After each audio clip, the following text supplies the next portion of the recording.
Hello guys, welcome back to my channel. कैसे हो आप लोग? आई होप आप लोग बहुत बढ़िया होगे। और आज दिन है सैटरडे और 19 डेट है और यहाँ पे मेरी क्लीनिंग वगैरह चालू है गाइस। तो ये मैंने कॉलिन मंगाया हुआ था, तो इससे बहुत ज़्यादा अच्छा सा साफ़ हो जाता है सारा चीज़।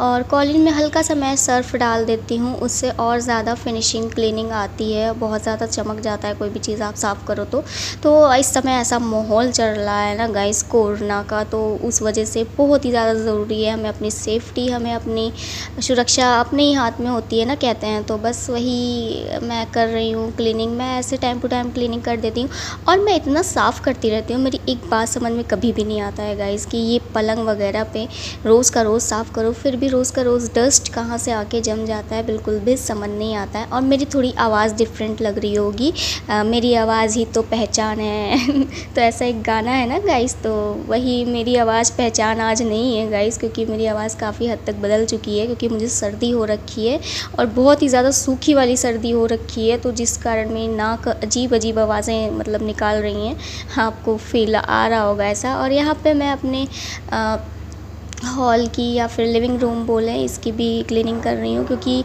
मेरी तबीयत ख़राब चल रही थी जैसा कि आपको पता ही है। तो मैंने काफ़ी दिन से कोई भी क्लीनिंग नहीं की बिल्कुल अच्छे से, तो मैंने सोचा चलो आज कर डालती हूँ। थोड़ी बहुत तबीयत ठीक हुई है तो कल डालती हूँ। कल मैंने अपना इंट्रो वीडियो डाला था, अगर जिसने नहीं देखा हो तो प्लीज़ देख लेना। और हाँ, अगर मेरे चैनल पर न्यू हो तो सब्सक्राइब ज़रूर कर लेना और साथ ही साथ बेल आइकन प्रेस कर देना। मेरी आने वाली नई नई वीडियो की नोटिफिकेशन आपको मिलती रहेगी। तो गाइज़ यहाँ पे टेबल वगैरह भी सब मैं अपने क्लीन कर लेती हूँ, क्योंकि काफ़ी यहाँ पे भी डस्ट जम गया था। मतलब चीज़ें खाओ पियो रखो तो कुछ ना कुछ गिरता पड़ता रहता है। तो ज़्यादातर तो मेरे हस्बैंड मियाँ जी मेरे ज़्यादातर काम ये करते हैं। मतलब उनको जिस चीज़ को मना करो ना तो वही काम वो करेंगे। जैसे कि मुझे बिल्कुल पसंद नहीं कि नहा के आओ तो टॉवल बेड पे रख दो, आप उसे डोर पे टांग दो, नहीं तो बाहर डारे पे टांग दो, बट नहीं, इनका काम है नहा के आके टॉवल बेड पे रख देना। इस चीज़ को बोलते बोलते मुझे 4 साल बीत गया है, लेकिन मियाँ जी अभी तक नहीं सुधरे हैं मेरे तो अब लेकिन क्या कर सकते हैं, है ना। मेरा काम तो है डांटना चिल्लाना, उनका काम है नहीं सुनना तो हम लोग में बहुत ही ज़्यादा बहसबाजी ऐसे चलती रहती है, हंसी मजाक भी चलता रहता है। और आई थिंक सारे हस्बैंड वाइफ में ऐसी बहसबाजी चलती रहती होगी, कुछ मैं नहीं सुनती, कुछ वो नहीं सुनते, कुछ टे टे टू टू होता ही रहता है। तो यहाँ पे मैं जब भी कोई भी क्लीनिंग करती हूँ ना गाइस, तो एकदम डीप क्लीनिंग करती हूँ, मेरी ये आदत है। मैंने पहले भी मतलब अपने ब्लॉग्स में बोला है कि मैं हमेशा क्लीनिंग करने अगर बैठी हूँ तो पूरी एक एक कोना साफ़ करके ही हटती हूँ। ये नहीं कि ऊपर ऊपर से छू दिया, डस्ट कर दिया, मार दिया, कपड़ा हो गया, ऐसा कुछ भी नहीं। मैं हमेशा क्लीनिंग करती हूँ तो एक एक चीज़ों को साफ़ करती हूँ, और शायद ये कहीं ना कहीं मेरे अंदर अच्छी आदत भी है। और एक बहुत ज़्यादा मुझे एक क्वेश्चन आया था कि मतलब क्वेश्चन नहीं, एक लोगों ने मुझे कहा था कि आप इतना तो फैशन करते हो और अपने घर को कबाड़ जैसा बना के रखते हो। तो इस टॉपिक से रिलेटेड मैं अभी लास्ट में आपसे बोलूँगी, और आई होप कि आप लोग को मेरा जवाब भी बहुत सही लगेगा। और यहाँ पे ये टेबल के नीचे भी काफ़ी सारा डस्ट जम गया था गाइस, तो यहाँ पे भी मैं साफ़ करी। और ये मंगाया है मैंने, इसको क्या बोलते हैं मुझे नहीं पता, बट इससे डस्ट जो है ना बहुत अच्छे से साफ़ हो जाता है। इससे झाड़ दो फटाफट, जैसे विंडो वगैरह डोर वगैरह हो गया ना, तो मैं इससे झाड़ देती हूँ, बहुत ही अच्छे से साफ़ हो जाता है। तो कॉलिन से ही मैं ज़्यादातर आजकल सफाई कर रही हूँ। वैसे अगर ये कोरोना वाला प्रोसेस ना रहता ना गाइस, तो मैं ऐसे ही बस हल्का सा सर्फ पानी में डाल के उसी से क्लीन कर लेती थी, बट अब कोरोना है तो कॉलिन से ही करना पड़ता है साफ़। तो कुछ छोटे मोटे सामान यहाँ पे रखे रहते हैं मेरे, जैसे कि फ़ैन वैन के डब्बे हो गए, ट्राईपॉड हो गया, ये मच्छर मारने वाला बेड है जो कि ख़राब हो गया, बनवाना है, तो ये रख देती हूँ। यहाँ पे छोटे मोटे सामान ऐसे रखे रहते हैं। तो बस लास्ट में मेरा बच गया है झाड़ू लगाना। और आप सोफ़े पे देख रहे हो कितने सारे कपड़े सोफ़े पे पड़े हैं, तो वो सारे कपड़े धोने के लिए हैं गाइस, इसलिए सोफ़े पे पड़े हैं। ऐसा तो मैं बिल्कुल भी फेंकती नहीं हूँ। और मैं एडिटिंग कर रही हूँ तो आपको हो सकता है डॉगी की आवाज़ आ रही हो, क्योंकि हमारे यहाँ डॉगी है, मम्मी रखी है, बड़ी मम्मी हमारी सासू माँ के साइड है डॉगी, तो उसकी आवाज़ आ रही होगी। तो यहाँ पे मेरी लगभग सारी क्लीनिंग हो चुकी है। तो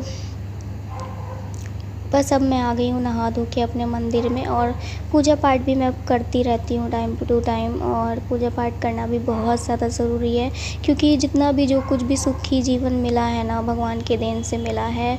और मुझसे भी ज़्यादा काफ़ी दुखी और उदास लोग होंगे दुनिया में, होंगे क्या है ही यार, लेकिन मेरा जीवन उनसे काफ़ी हद तक सही है।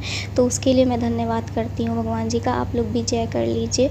और मेरा छोटा सा प्यारा सा मंदिर है, मैं ये देखो दिखाती हूँ आपको। ये छोटा सा मंदिर मैंने बनाया हुआ है। तो गाइस, अब नाश्ते में थोड़ा सा भूख लगती है तो थोड़ा सा क्या खाएं, तो मुझे पकौड़ियाँ सबसे ज़्यादा बेस्ट लगता है, ईज़िली बन जाती है जल्दी से झटाक से, तो मैं यही बना लेती हूँ। तो इसलिए मैं यहाँ पकौड़ियाँ, आलू की पकौड़ियाँ तल ले रही हूँ, और यही खा लेंगे ये। इसके बाद ये निकल जाएंगे अपने काम पे, क्योंकि काम पे भी जाना ज़रूरी है।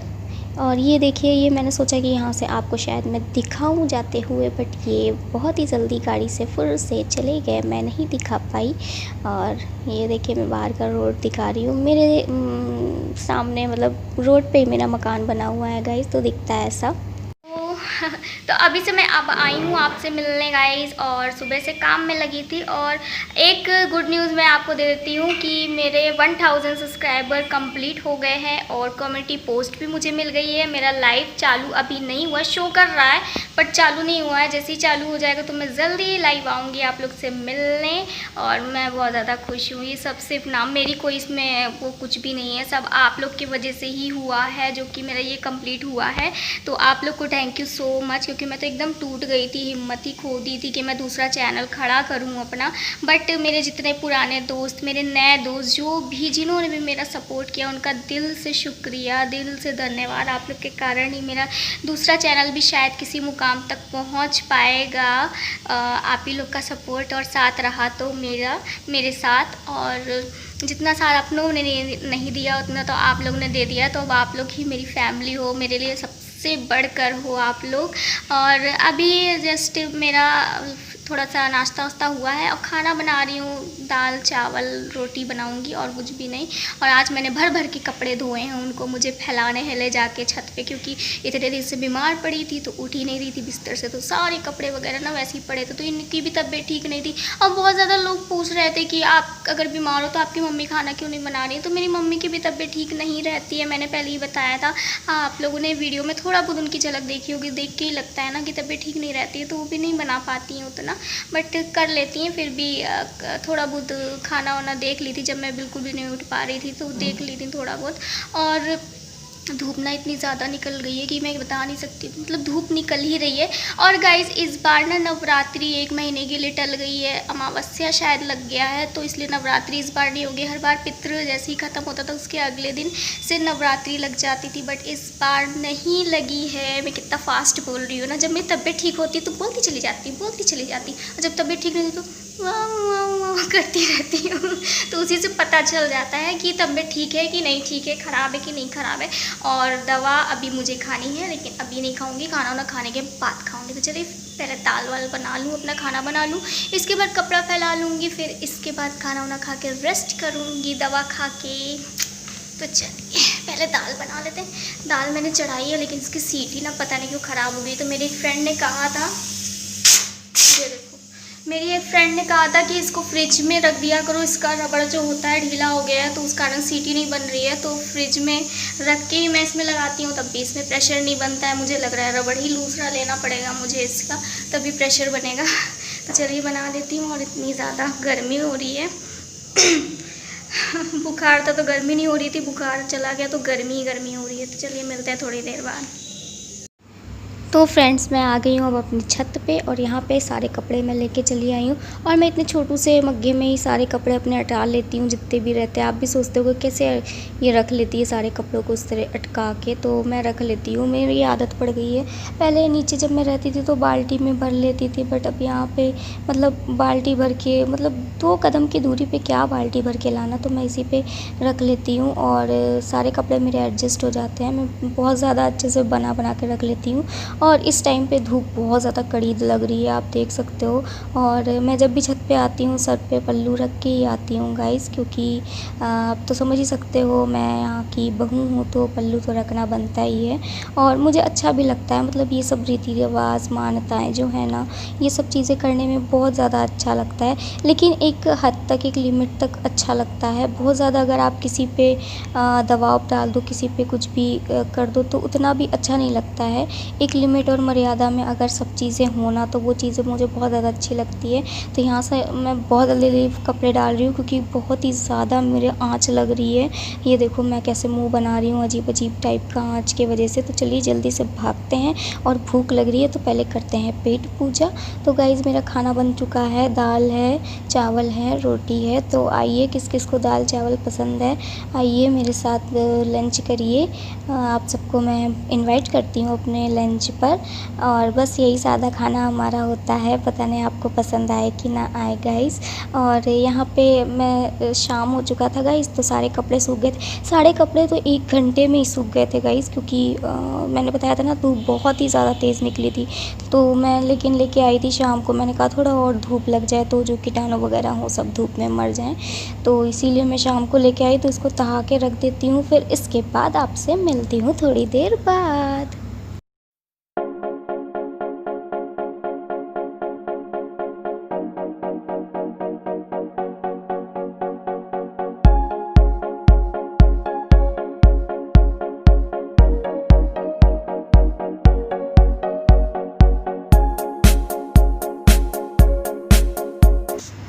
हाँ तो फ्रेंड्स, अब मैं करने आपसे कहा था ना कि एक विषय पे मुझे आपसे बात करनी है। तो मुझे एक मैसेज आया था कि तुम तुम फैशन तो इतना करती हो और घर को जो है कैसे कबाड़ सा बना के रखा हुआ है। तो गाइज़ मेरी कुछ भी समझ में नहीं आता। अच्छा आप लोग मुझे देख के बताओ, मेरे फेस को देख के बताओ, मेरे फेस पे कहीं से भी आपको लग रहा है कि मैं फ़ैशन करती हूँ? कुछ भी तो फ़ैशन नहीं करती हूँ, सिर्फ एक बिंदी लगाती हूँ, लिप ग्लॉस लगाती हूँ बस, और कुछ भी मेरे फेस पे नहीं रहता।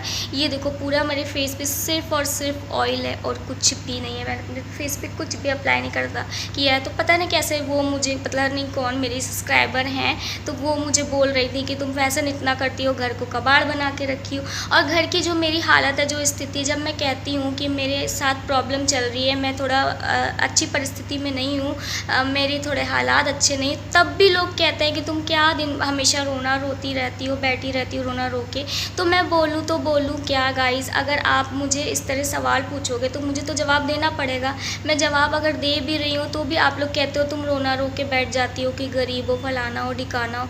तो आप लोग इस चीज़ को समझो ना यार। घर कोई नहीं चाहेगा कि उसका घर ऐसा बना हो, कोई नहीं चाहेगा कि उसका घर में कोई भी चीज़ की कमी हो। सब चाहते हैं कि सब कुछ हो, मैं भी चाहती हूँ, मेरा भी सपना है कि सब कुछ मेरा घर का पूरा हो, एकदम अच्छे से रहे। लेकिन यार उस चीज़ की प्रॉब्लम और मजबूरी मेरी समझो, अभी मैं नहीं कुछ भी अफोर्ड कर पा रही हूँ। तभी तो मैं कहती हूँ ना कि मैं प्रॉब्लम में हूँ, बहुत ज़्यादा दिक्कत में हूँ, मुसीबत में हूँ। तभी तो मैं इतना नहीं कि मैं सोफ़े के लिए अपने कवर तक ले सकूँ, प्रॉब्लम में हूँ, तभी तो मैं कह रही हूँ यार। तो ऐसे कैसे आप बोल देते हो यार? अगर किसी को अपनी रियल स्टोरी, रियल कहानी, सब सच्चाई बताओ तो लोग कहते हैं रोना लेके बैठ जाती हो, और ऊपर से अगर घर के हालात देखते हैं तो लोग कहते हैं कबाड़ जैसा बना के रखी हो। तो मैं करूँ तो क्या करूँ? ना मैं जवाब दे पाती हूँ, ना मैं कुछ बोल पाती हूँ, और मैं यहाँ तक कि अपने फेस पे कुछ अप्लाई नहीं करती। लोग पता नहीं क्यों मुझे कहते हैं तुम फैशन करती हो, कुछ लोग तो मुझे कह देते हैं तुम ड्रामे करती हो, कुछ लोग कहते हैं कि तुम ऐसे सिंपल कठपुतली की तरह बैठ के बोला करो। यार अगर मेरे बोलने का स्टाइल ही उस तरह है कि मैं थोड़ा सा मुँह हिला के या आँख अटपटा के बोलती हूँ, उस तरह मेरा स्टाइल ही है, तो मैं करूँ क्या? मैं अपने आप को कंट्रोल तो नहीं कर सकती ना, बदल तो नहीं सकती। हाँ एक आदत मैं बदल सकती हूँ, जो मेरी हिलने वाली आदत है वो मैं बदलने की कोशिश करूँगी, क्योंकि वो बैड मैनर्स है, वो मैं बदल लूँगी। लेकिन मेरा जो बोलने का स्टाइल है, जो मैं ऐसे मुँह हिला के या हाथ हिला के बोलती हूँ, तो वो मैं कैसे चेंज कर सकती हूँ? वो तो हर बंदे में अलग अलग तरीके का स्टाइल होता ही है ना गाइस। तो पता नहीं क्यों लोग मुझे कहते हैं, मेरे फेस पे देख के आपको लगता है कि मैं फ़ैशन करती हूँ? बिल्कुल भी। इतने बड़े बड़े यूट्यूबर्स भरे पड़े हैं, आ जाते हैं लाल लाल लिपस्टिक और मोटा मोटा काजल लगा के, उनको तो आप लोग कुछ भी नहीं कहोगे कभी कि फ़ैशन करती है, क्या करती है। मैं जो कोई कुछ करती भी नहीं हूँ, एकदम सिंपल साधारण आपके सामने रियल अपने आप को लेके आने की कोशिश करती करती हूँ, फिर भी मुझे लोग सुना के चले जाते हैं। यार ये कैसी दुनिया है, कैसे लोग हैं, मेरे कुछ भी समझ में नहीं आता है। मैं टेंशन में आ जाती हूँ यार, वैसे भी इतनी टेंशन, ऊपर से 4 लोग कुछ बात बोल देते हैं ना तो और टेंशन हो जाती है। मेरा स्वभाव ही ऐसा है कि मुझे ज़रा सा भी अगर कोई कुछ बोल देता है तो मैं बहुत ज़्यादा टेंशन ले लेती हूँ उस चीज़ की। तो प्लीज़ ऐसी बातें बिल्कुल भी मत बोलिए। मुझे समझने की, मेरी भावनाओं को, मेरी फीलिंग को, मेरे ब्लॉग्स को देख के, मेरे हालातों को, सबको समझने की कोशिश करिए आप लोग प्लीज़। और भगवान ने चाहा, आप लोग की दुआ रही, आप लोग का आशीर्वाद और प्यार बना रहा तो मेरे पास, मेरे घर में भी सब कुछ ज़रूर होगा, मेरे भी सपने सारे पूरे ज़रूर होंगे। आई होप कि आप लोग मेरी बात को समझ गए होंगे और मेरी जो भी मैं कहना चाहती हूँ वो भी समझ गए होंगे और मेरा सपोर्ट करोगे, बस मैं यही चाहती हूँ। तो अब मैं करती हूँ ब्लॉग का एंड, मिलती हूँ नेक्स्ट ब्लॉग में, फिर मिलूँगी और तब तक के लिए बाय। आई थिंक ब्लॉग ज़रूर पसंद आया होगा, पसंद आया तो लाइक कर देना गाइस, और मिलती हूँ, बाय।